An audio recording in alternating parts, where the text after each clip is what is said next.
3 years of marriage to Korea's most dangerous man, and Joanna Mitchell had never felt his touch beyond the cold press of his wedding ring. Tonight that changed. Kang Min-ho cornered her in his study, eyes black with something she'd never seen before, hunger raw and desperate. His hand slammed against the wall beside her head, his breath hot against her neck. "I can't do this anymore," he growled, and when he took her against that wall, her screams echoed through the mansion, shattering 3 years of silence, 3 years of untouched loneliness, 3 years of a marriage that existed only on paper. Welcome to Story Korea, besties. Please like, share, and subscribe. Joanna had arrived in Seoul 3 years ago as a bride purchased by Min-ho's dying grandfather. The old man wanted legitimate heirs before cancer claimed him. Min-ho had stood at the altar like a statue, beautiful and cold, his jaw tight with rage at being forced into this arrangement. He'd slipped the ring on her finger without meeting her eyes. That night, he'd shown her to the guest wing and disappeared into his own quarters. He never came back. The mansion was a fortress in Gangnam, all steel and glass and security cameras. Joanna wandered its halls like a ghost, learning Korean from tutors Min-ho hired, eating meals alone in the formal dining room, sleeping in silk sheets that had never known warmth. The staff treated her with distant respect. Mrs. Park, the head housekeeper, was the only one who showed her kindness, teaching her how to navigate Korean society, how to dress for the charity events Min-ho occasionally forced her to attend on his arm. At those events, Min-ho played the devoted husband. His hand would rest possessively on her lower back. He'd lean close to whisper translations in her ear, his breath making her shiver. Then they'd return home and he'd disappear again, leaving her aching with a loneliness that cut deeper than any knife. She didn't understand him. Didn't understand why he'd married her if he found her so repulsive he couldn't bear to touch her. The truth was more complicated. Min-ho touched himself every night thinking of her. His hand wrapped around his length as he imagined her curves beneath him, her dark skin against his sheets, her voice crying his name. But he couldn't cross that line. His world was violence and blood. His enemies circled like sharks. He'd watched his parents murdered when he was 12. His mother violated before his eyes while his father bled out on the floor. He'd sworn never to care for anyone again, never to give his enemies that kind of leverage. Then his grandfather forced Joanna into his life, this beautiful black woman with curves that made his mouth water and eyes that saw too much. He'd taken one look at her walking down the aisle and felt something crack open in his chest, something he'd thought died with his parents. Need. The terrifying desire to possess her completely. So he'd locked himself away from her, knowing if he touched her once, he'd never stop. By the end of the first month, Joanna had stopped hoping he'd come to her room. She focused on learning the language, on the charity work Mrs. Park helped her organize, on making a life in this cold house. She made friends with the cook's daughter, a woman named Ji-won who worked at a nearby cafe. Ji-won didn't care about the Mafia connections or the dangerous reputation. She just saw Joanna, lonely and trying. That evening, Ji-won invited Joanna to her cafe for coffee. Joanna hesitated, knowing Min-ho preferred her to stay on the grounds. But he was away on business, and she was so tired of being trapped. She slipped out through the garden gate, her security detail following at a discreet distance. The cafe was warm and crowded, full of laughter and music. Ji-won introduced her to friends, young Koreans who were fascinated by her story, by America, by her hair and her accent. One of them, a man named Tae-sung, was particularly attentive. He was handsome in a soft way, an artist who taught at the university. He asked about her painting, her interests, her life in Seoul. Joanna found herself laughing for the first time in months, talking freely, forgetting for a moment that she was married to a man who couldn't stand to be in the same room with her. She didn't notice the way Tae-sung's hand rested on her arm when he laughed, didn't see how he leaned close when he spoke. But Min-ho's security team saw everything, and they reported directly to him. Min-ho was in a meeting with his lieutenants when the message came through. His phone buzzed with photos, Joanna in that cafe, laughing with another man, that man touching her arm, leaning close, looking at her like she was something precious. The rage that consumed him was instant and absolute. He stood so fast his chair crashed backward. His second-in-command, Junwoo, looked alarmed as Minho's knuckles went white around his phone. "Cancel everything," Minho said, his voice deadly calm. "I'm going home." He made it to the cafe in 15 minutes, driving himself, his security scrambling to keep up. He walked in and saw her immediately, saw her smile, saw that man's hand on her arm, saw red. He crossed the cafe in 5 strides and grabbed Joanna's wrist, pulling her to her feet. "We're leaving," he said in Korean, his grip iron. Joanna's eyes went wide. "Minho, what are you? Now." He switched to English, his accent thick with fury. He turned to Tae-sung, who'd stood up, looking confused and concerned. Minho said something in rapid Korean that made the color drain from Tae-sung's face. Then he dragged Joanna out of the cafe and into his car. The drive home was silent and terrifying. Minho's jaw was clenched so tight she could see the muscle jumping. His hands gripped the steering wheel like he wanted to break it. Joanna's heart pounded. She'd never seen him like this, never seen any emotion from him at all. When they reached the mansion, he pulled her from the car and through the front door, past the shocked staff, down the hallway toward his study. "Minho, you're hurting me," she said, trying to pull her wrist free. He released her immediately, but his eyes were black with something wild. "Inside," he said, gesturing to his study. She'd never been in this room. It was his private space, all dark wood and leather, walls lined with books and weapons. He closed the door behind them and locked it. The sound made her pulse spike. "What were you doing?" he asked, his voice low and dangerous. "Having coffee with friends," Joanna said, lifting her chin. "Something normal people do." "Friends." He laughed, but there was no humor in it. "That man had his hands on you. He was being friendly. You wouldn't know anything about that." Something flickered in his eyes. "Friendly? Yes. Unlike my husband, who can't stand to be in the same room with me." 3 years of hurt poured out. "You married me and then locked me away like I'm something shameful. You ignore me, avoid me, treat me like I don't exist except when you need arm candy for your business dinners. So forgive me for accepting a little kindness from someone who actually talks to me." Minho moved so fast she gasped. One moment he was across the room, the next he had her pressed against the wall, his hands on either side of her head, caging her in. His face was inches from hers, his breath coming hard. "You think I avoid you because I can't stand you." His voice was raw, stripped of all control. "You have no idea what you do to me. No idea how many nights I've stood outside your door, my hand on the knob, fighting myself. No idea how hard it is to sit across from you at dinner and not drag you onto that table. No idea what it costs me not to touch you." Joanna's breath caught. "Then why?" "Because if I touch you once, I'll never stop." His eyes burned into hers. "Because my world is blood and death, and everything I love gets destroyed. Because I watched my mother raped and murdered, and I swore I'd never care enough about anyone to give my enemies that weapon. Minho. But tonight, seeing that man touch you, seeing you smile at him, I realized something."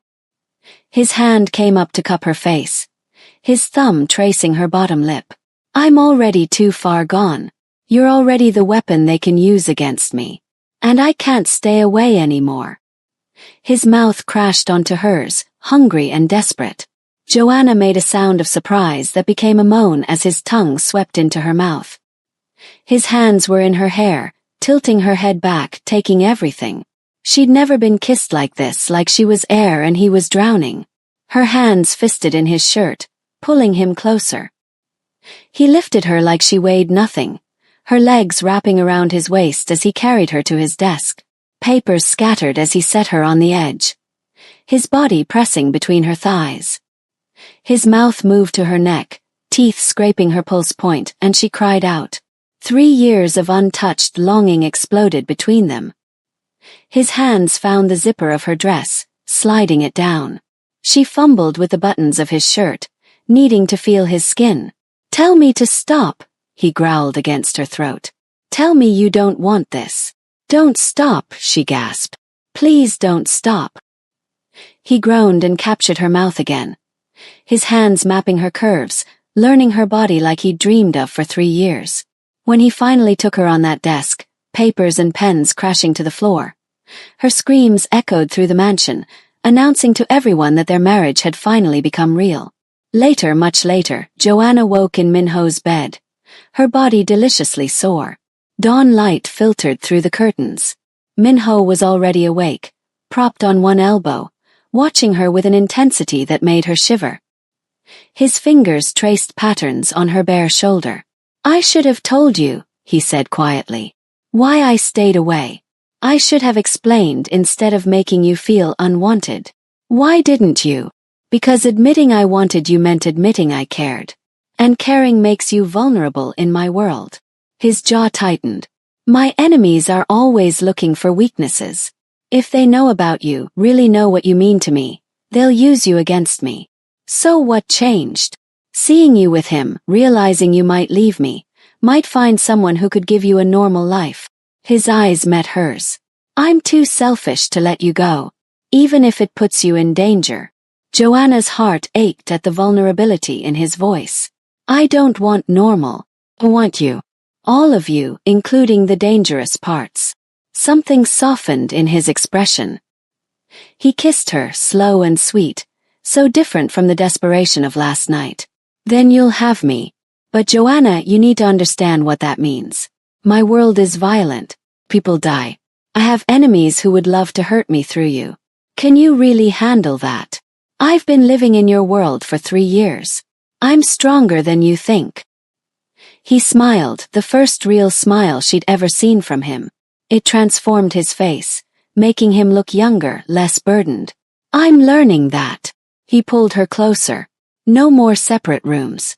You sleep here with me. I want to wake up to you every morning.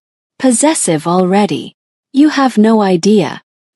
His hand splayed possessively over her hip. You're mine now, Joanna. And I protect what's mine. The next few days were a revelation. Minho couldn't keep his hands off her. He worked from home, insisting she stay in his study while he handled business calls. During meetings with his men, he'd pull her onto his lap, his arm around her waist, making it clear to everyone that she was his. At night, he explored her body with a thoroughness that left her breathless and boneless. But the outside world was noticing.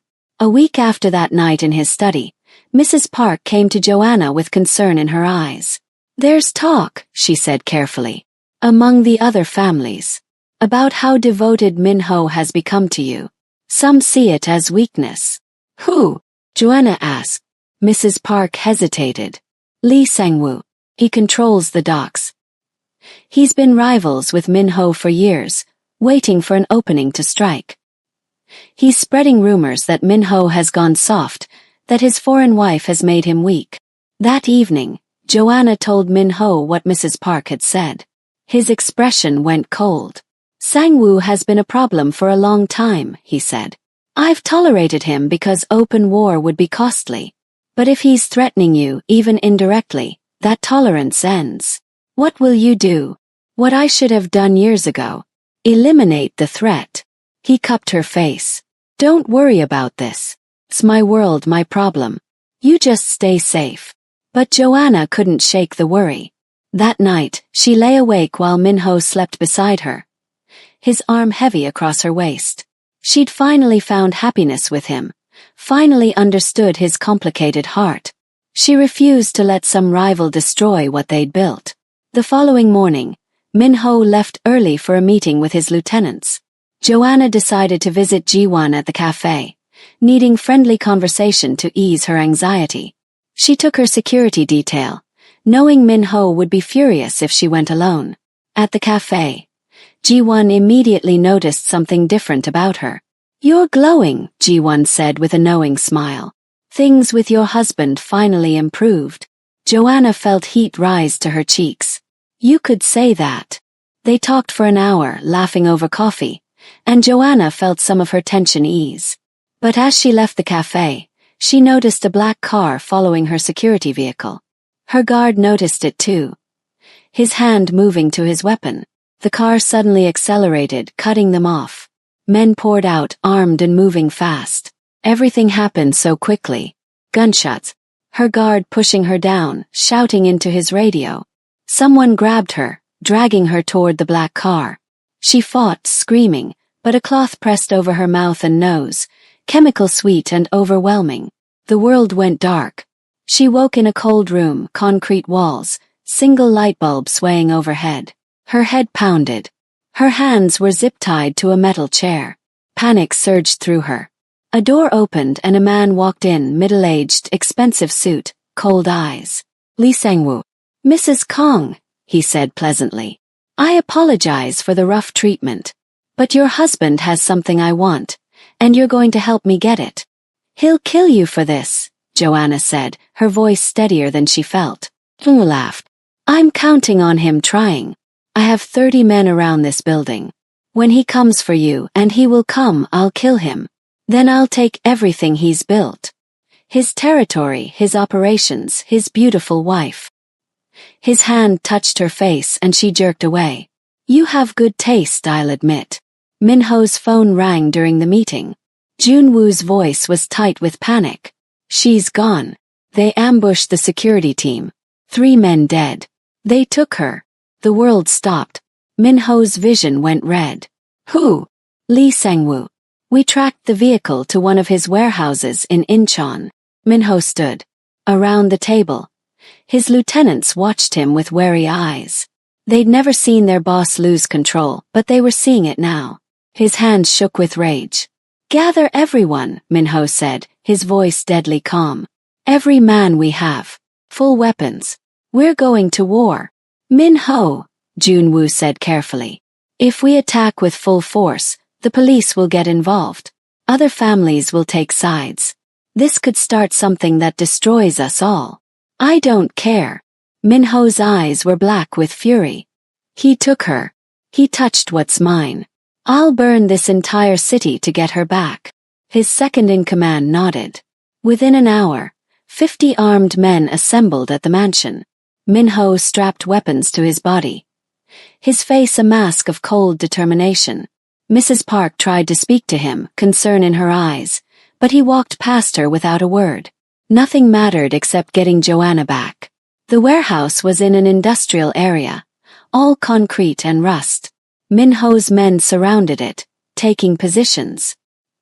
He walked to the front entrance alone, hands visible, knowing Sang-woo would be watching.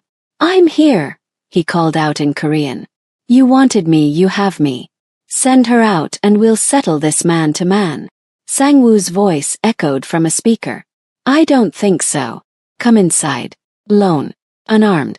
Or I start cutting pieces off your pretty wife." Minho's jaw clenched.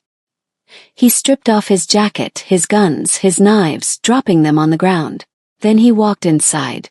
The warehouse was cavernous and dark. Sang-woo's men lined the walls, at least 20 of them, all armed. In the center, under that single light, Joanna sat tied to the chair. Her eyes widened when she saw him. "Minho, no," she said. "It's a trap. I know." He walked toward her, his eyes never leaving hers. "I don't care." Sang-woo stepped from the shadows, a gun in his hand. Kong Minho, finally showing weakness. "It's almost touching." "Let her go," Minho said. "This is between us." "Oh, I'll let her go. After I kill you and make her watch. Then I think I'll keep her. She's quite beautiful." Sang-woo pressed the gun to Minho's head. "Any last words?" Minho smiled, cold and vicious. "Just one. Now." The skylight above shattered. Minho's men rappelled down, weapons firing. The walls exploded inward as more men poured in. Sang-woo barely had time to register what was happening before Minho moved, fast and brutal, disarming him with a strike that broke his wrist. The gun skittered across the floor. Chaos erupted. Gunfire. Shouting. Minho grabbed a knife from a falling guard and cut Joanna's bonds. She collapsed into his arms. "I've got you," he said against her hair. "I've got you." He lifted her, carrying her through the carnage, his men covering them. Outside, he placed her in an armored vehicle, Junwoo at the wheel. Take her home, Minho ordered. Don't stop for anything. Wait, Joanna grabbed his shirt. Where are you going? To finish this. His eyes were cold. He threatened you. He dies tonight. Minho. He kissed her, hard and desperate. I'll come home to you. I promise. Then he was gone, disappearing back into the warehouse. Joanna arrived at the mansion in shock, Mrs. Park immediately wrapping her in blankets, checking her for injuries.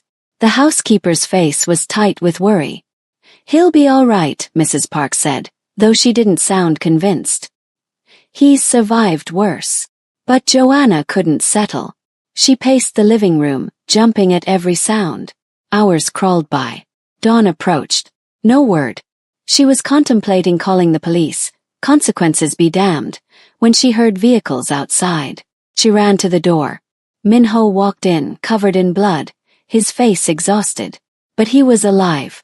She launched herself at him and he caught her, holding her so tight she could barely breathe. It's over, he said. Sang-woo is dead. His operation is destroyed. You're safe now. She pulled back to look at him. Are you hurt? Is any of this blood yours? No. He touched her face. I'm fine. We need to get cleaned up. Then we need to talk. After a long shower, after he'd washed the blood away and held her under the spray until they both stopped shaking, they lay in his bed. The morning sun streamed through the windows. Minho pulled her against his chest, his fingers tracing patterns on her skin. I can't do this, he said quietly. Her heart stopped. Can't do what? Can't keep you in this world. Can't keep putting you in danger. His voice was raw with pain. Tonight, when I thought I might lose you, when I saw you tied to that chair, I wanted to burn the world down. And I realized something. My love for you is a weapon anyone can use against me. And you'll always be in danger as long as you're with me. Joanna pushed up to look at him. Are you saying you want me to leave? No. His hand cupped her face. I'm saying I'm too selfish to let you go, even though I should. I'm saying I love you too much to be smart about this. I'm saying you deserve better, but I'm keeping you anyway. Minho. She kissed him softly. I don't want better. I want you.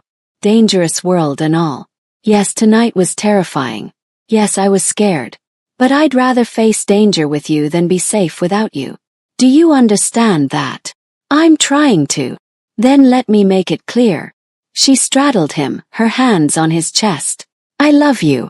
I've loved you since that first charity event when you whispered translations in my ear and your hand was so gentle on my back. I've loved you through 3 years of loneliness, hoping someday you'd let me in.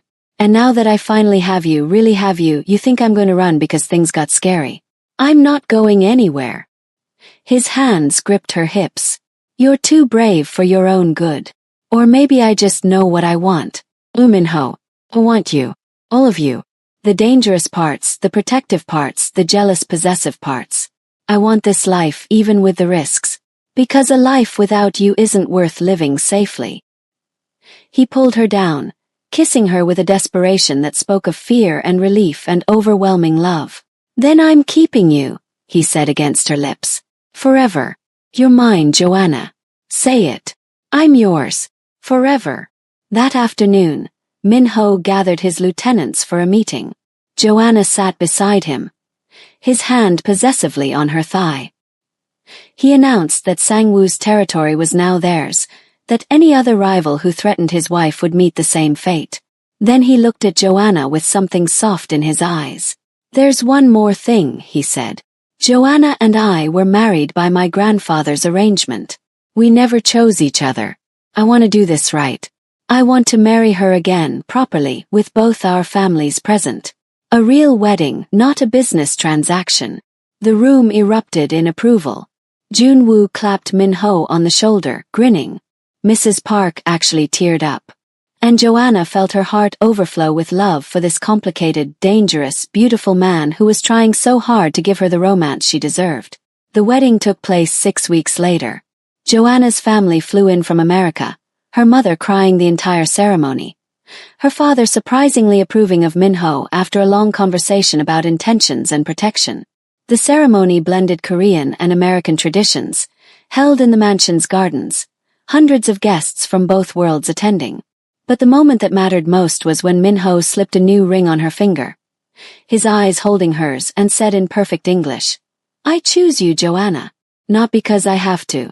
Because I can't imagine my life without you. You're my heart, my home, my reason for everything. I love you." She said her vows through tears, promising to stand beside him through danger and peace, through violence and love, through everything life threw at them. When they kissed, the garden erupted in cheers. That night, Minho carried her to their bedroom, laying her gently on the bed. "Mrs. Kong," he said, his voice rough with emotion. "My wife. My choice. Mine." "Yours," she agreed, pulling him down. "Always yours." 3 months after their second wedding, Joanna woke feeling nauseous for the 5th morning in a row. Minho was already awake beside her, his hand resting on her hip, watching her with concern as she pressed her hand to her stomach. "You're sick again," he said, sitting up. "I'm calling the doctor." "It's probably just something I ate," Joanna said, though uncertainty crept into her voice. The nausea had been consistent, always in the morning, always passing by noon. A sudden thought made her breath catch. "Minho, what if I'm pregnant?" His eyes widened, something raw and vulnerable flashing across his face. "Are you?" "I don't know. Maybe. We haven't exactly been careful." He was out of bed in seconds, pulling on clothes. "Get dressed. We're going to the doctor now." An hour later, they sat in Dr. Kim's private office, the older woman smiling as she reviewed test results. "Congratulations, Mrs. Kong. You're about 8 weeks pregnant. Everything looks healthy and normal." The world stopped. Joanna's hand went to her still flat stomach, wonder and terror mixing in her chest. She looked at Minho, trying to gauge his reaction. His face was unreadable, jaw tight, hands clenched on his thighs. "Minho," she said softly. He stood abruptly. "Thank you, Dr. Kim. Send all information to my secure email." "Joanna, we're leaving." The drive home was silent and tense. Minho's knuckles were white on the steering wheel. His jaw clenched so hard she worried he'd crack his teeth. When they reached the mansion, he went straight to his study without a word. Joanna followed, her heart pounding with dread. "Talk to me," she said, closing the study door. "Tell me what you're thinking." "I'm thinking this is the worst possible scenario." His voice was cold, controlled, nothing like the warm husband she'd come to know. "A child makes you even more vulnerable. Every enemy I have will see our baby as leverage, as a weapon to use against me. I can barely protect you. How am I supposed to protect both of you? We'll figure it out together." "No." He turned to face her, his eyes hard. "You don't understand. My mother was pregnant when they killed her. 8 months pregnant with my sister. They cut her open while my father watched, while I watched, and pulled the baby out just to make him suffer more before they shot him. That's my world, Joanna. That's what happens to the people I love." Tears burned her eyes. "I'm sorry you went through that. I can't imagine that pain. But Minho, we can't live our lives in fear of what might happen. This baby is a gift, a chance to build something beautiful despite all the darkness. You don't know what you're asking me to risk." "I'm not asking. I'm telling you. We're having this baby. And you're going to be an amazing father because you know what it's like to lose everything. You know how precious family is. You'll protect us better than anyone else could." His expression cracked, vulnerability flooding through. "What if I fail? What if I can't keep you both safe?" She crossed to him, taking his face in her hands. "Then we'll fail together. But I believe in you, Minho. I believe in us. This baby is going to be so loved, so protected, so cherished. We're going to give them everything we never had." He pulled her against him, his arms crushing her close, his face buried in her neck. She felt wetness against her skin and realized he was crying, this powerful man who never showed weakness, breaking in her arms. "I'm terrified," he whispered. "I'm so fucking terrified of losing you both." "I know. But we're stronger together. We'll make this work." Over the following weeks, Minho transformed from distant and frightened to obsessively protective. He hired additional security specifically to guard Joanna. He installed a panic room in the mansion with medical supplies and communication equipment. He made her wear a tracking device disguised as a bracelet at all times. He personally vetted every doctor, every specialist, every person who came near her. "You're being ridiculous," Joanna said one afternoon as he interviewed the potential pediatrician for the third time. "Dr. Lee is perfectly qualified." "He has a gambling debt," Min-ho said coldly. "Anyone with financial problems can be bought." Next candidate.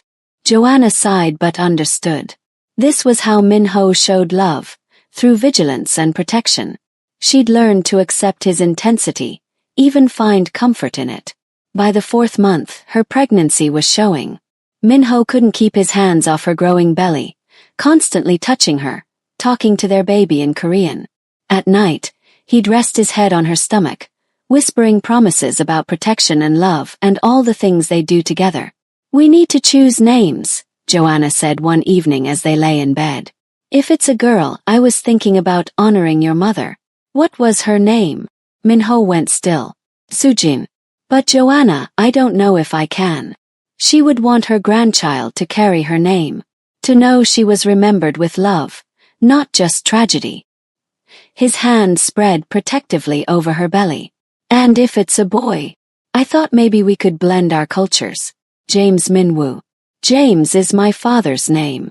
"James Min-woo Kong." He tested the name then smiled. "I like it. Strong name for a strong boy." "And if it's a girl?" "Sujin Grace Kong." "Grace for your mother." Joanna's eyes filled with tears. "Perfect. They're both perfect." But their peace didn't last. At 5 months pregnant, Joanna attended a charity luncheon for Korean American women's organizations. Min-ho had been reluctant to let her go, but she'd insisted. She needed to maintain some normalcy, some independence. She took 4 security guards and promised to stay in crowded public spaces. The luncheon was at a luxury hotel in downtown Seoul.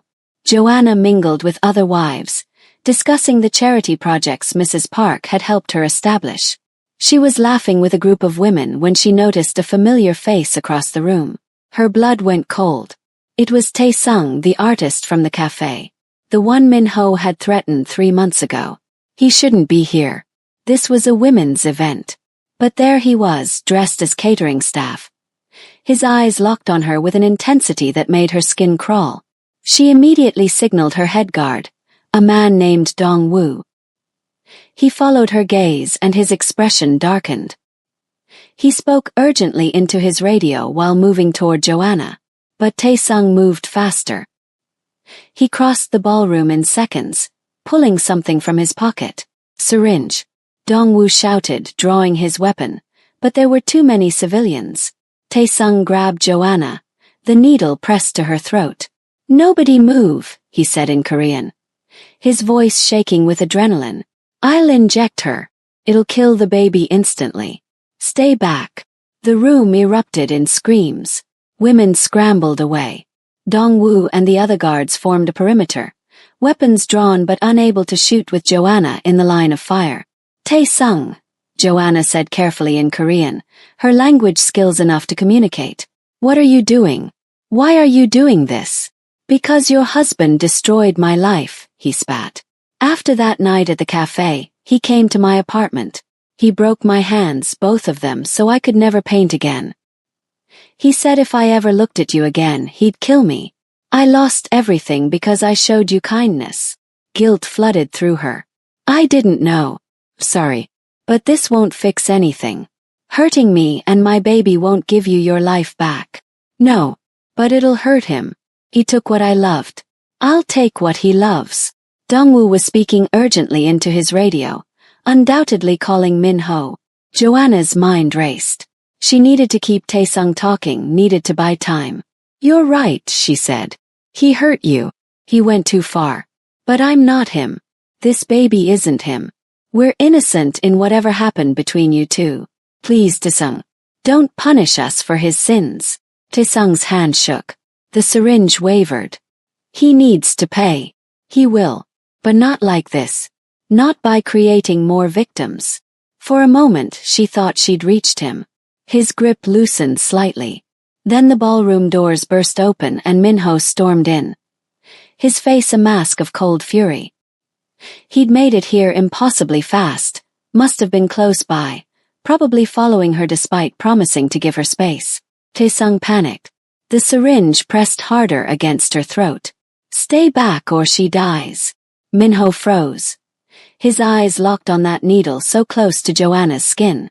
She saw fear on his face, raw and undisguised. In Korean he said something low and urgent. She didn't catch all the words but understood the tone. Pleading. English, Taesung demanded. So she understands what her monster husband is saying. Minho switched languages, his voice rough. You want revenge. Take it from me, not her. I broke your hands. I ruined your career. I threatened you. She did nothing. She's innocent. The baby is innocent. If you want blood, take mine. No, Joanna said immediately. Minho, don't. Let her go, Minho continued, taking a step forward. Take me instead. I'll come willingly. No weapons, no fight. Just release her and you can do whatever you want to me. Taesung laughed bitterly. You think I'm stupid. The moment I let her go, your men will kill me. Then kill me first, Minho said. He pulled a gun from his jacket and slid it across the floor toward Taesung. Take it. Shoot me. Make me pay for what I did to you. Just let my wife and child go. The ballroom was silent except for muffled crying. Everyone watched this standoff with horror. Joanna's heart was breaking, watching her husband offer his life for theirs without hesitation. Minho, no, she said, tears streaming down her face. Please don't do this. His eyes met hers, full of love and desperate determination. I told you I'd burn the world to keep you safe. This is me keeping that promise. Taesung looked between them. His expression conflicted. The syringe trembled against Joanna's throat. Then, slowly, he released her and grabbed the gun instead, pointing it at Minho. You destroyed my life, Taesung said. You took my art, my future, everything I was. You did this because I talked to your wife. Because I was kind to her. What kind of monster are you? The worst kind, Minho said calmly. The kind who loves his wife so much he becomes irrational. The kind who sees threats everywhere because he's lost too much already. The kind who hurts innocent people because he can't bear the thought of losing what he loves again. You're right about everything. I'm a monster. So punish me. Pull the trigger. Joanna screamed. No, please don't do this. He's wrong. Killing him won't make you feel better. It'll just create more tragedy. Please. Taesung's hand shook violently. Tears streamed down his face. I just wanted to paint, he whispered. That's all I ever wanted. I know, Minho said. And I took that from you. Sorry. It doesn't fix anything, but I'm sorry.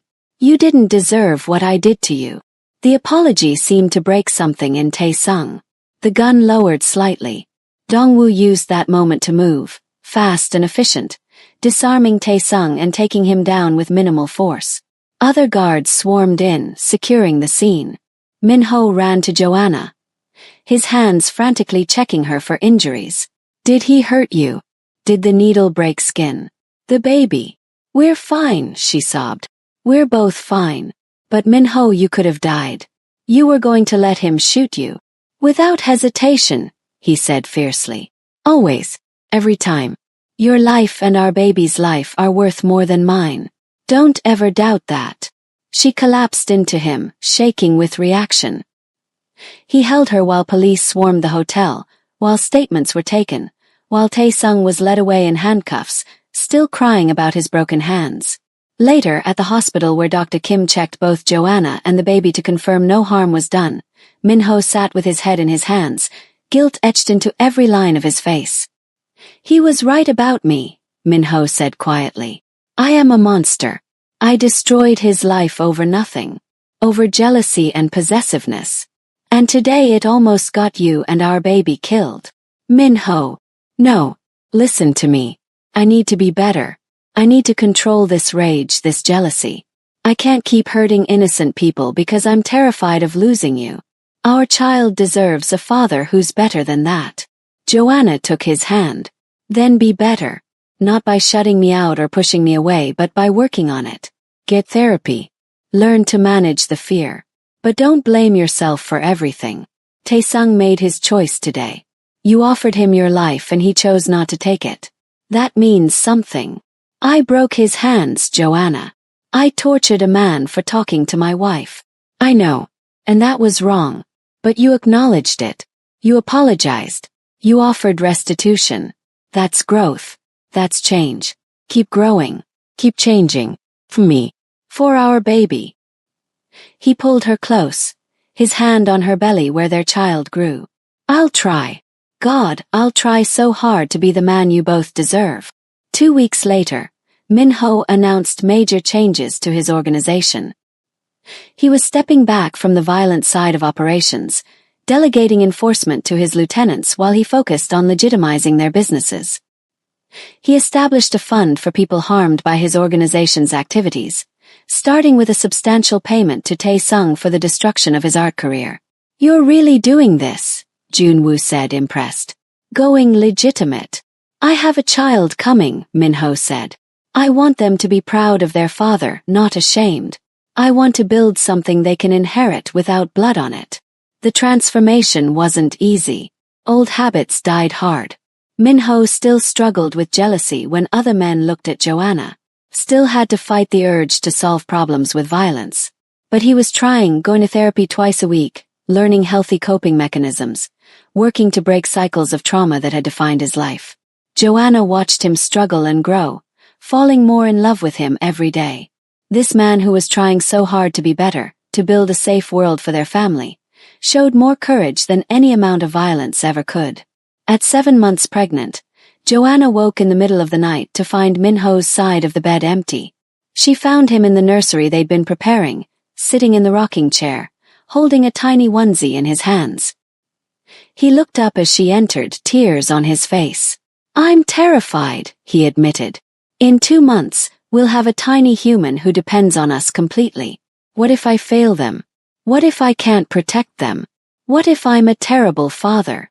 Joanna lowered herself carefully into his lap, his arms immediately wrapping around her and their baby. You're going to be an amazing father. You know why? Because you care this much. Because you're willing to change and grow. Because you love so fiercely. Our baby is going to be so lucky to have you. I hope you're right. I am. Trust me. The next weeks passed in preparation.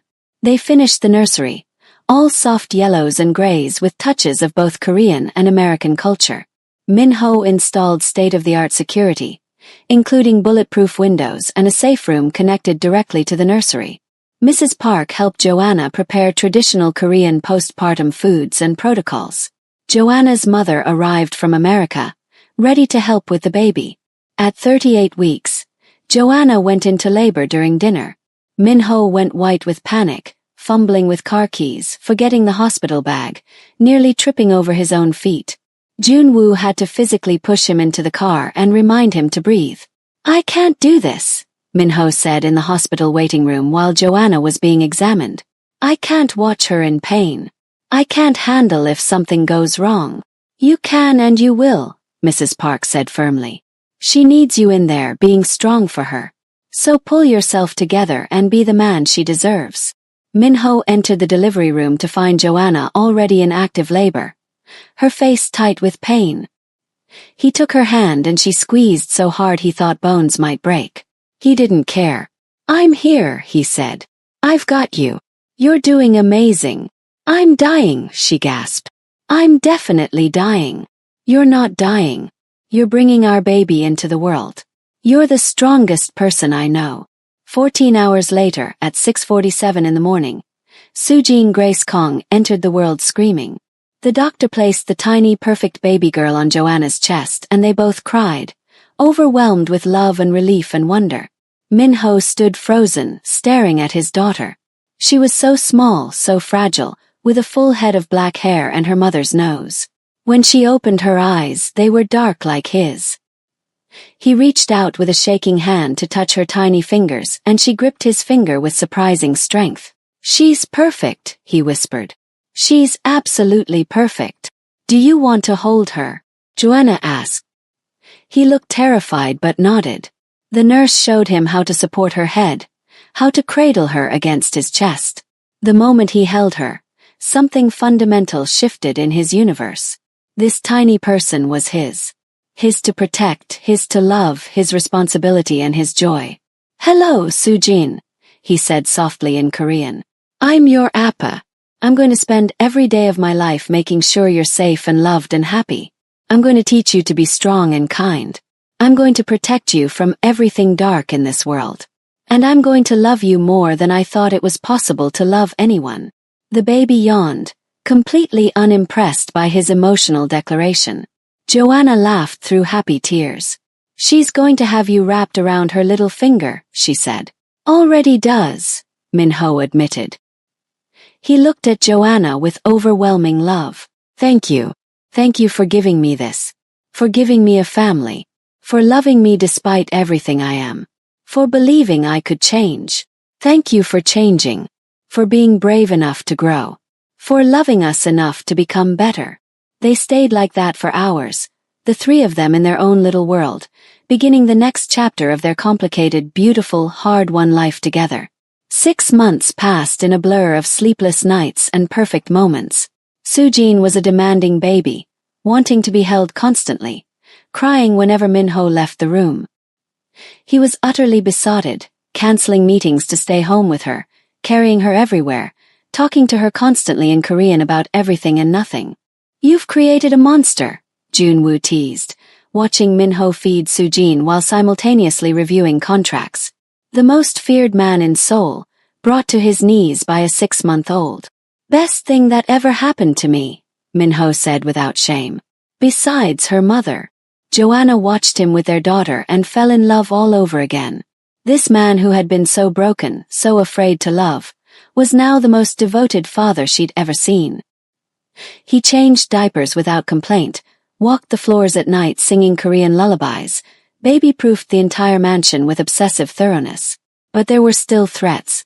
One evening, Dong-woo brought Minho intelligence about a rival organization making inquiries about Sujin. Someone was gathering information about the baby, her routines, her security details. Minho's expression went cold and deadly. Find out who. Find out why.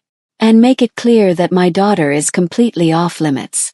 Anyone who even thinks about threatening her will disappear. The threat was neutralized within 48 hours, but it reminded them that danger was never far away. That night, Minho held Sujin longer than usual before putting her down. His face tight with worry. What if it never ends? He asked Joanna. What if there are always threats? What if she grows up afraid? Then we teach her to be strong. We teach her to protect herself. We give her the tools to handle this world. Joanna took his hand. And we love her so much that the fear never defines her. Just like you didn't let your trauma define you forever. I'm still working on that. I know. And that's what makes you such a good father. You're still fighting to be better. On Sujin's first birthday, they threw a party that blended both cultures. Korean traditional dress and American birthday cake. Korean games and English songs. Joanna's family flew in from America. Minho's uncle and remaining relatives attended. Even some of the reformed members of his organization came, bringing gifts and blessings. Sujin, dressed in a tiny hanbok, smashed her face into the cake with enthusiastic joy. Minho laughed, completely delighted, not caring about the mess. He lifted her up, cake-covered face and all, and kissed her forehead. Happy birthday, my little miracle, he said in Korean, then English. You made me believe in second chances, in hope, in love. I'm going to spend the rest of my life making sure you know how precious you are. That night, after guests left and Sujin was asleep, Minho led Joanna to the roof of the mansion. Under the Seoul night sky, he pulled out a small box. What's this? Joanna asked, surprised. Open it. Inside was a necklace with 3 charms. A Korean character, an English initial, and a tiny baby shoe. It represents our family, Minho explained. Korean and American, brought together by love. 3 people who were lost and broken and found each other. He fastened it around her neck. I know we're already married twice, but I wanted to give you something to mark this first year. The year everything changed. The year we became a real family. Min-ho. Tears filled her eyes. It's perfect. You're perfect. I'm not. But I'm trying to be. For you. For Sujin. For this life we're building together. He pulled her close. I love you, Joanna. More than I thought I could love anyone. You saved me from myself. We saved each other. They stood there holding each other, looking out over the city that had witnessed their journey. From strangers forced into marriage, to lovers who'd fought for each other, to parents raising a daughter in a complicated world. It hadn't been easy. It hadn't been simple. But it had been real and honest and theirs. 2 years later, Joanna discovered she was pregnant again. Min-ho was thrilled and terrified in equal measure. This time he was slightly less panicked, though he still drove the security team crazy with additional precautions. At least I know what to expect this time, he said, his hand on her growing belly. I know we survive it. I know the love is worth the fear. Much better attitude than last time, Joanna teased. I've grown, matured, become wise in my old age. You're 34. Ancient compared to my younger, more foolish self who almost let you walk away. At 3 years old, Sujin was delighted about becoming a big sister. She talked to Joanna's belly constantly, telling the baby about all the things they do together.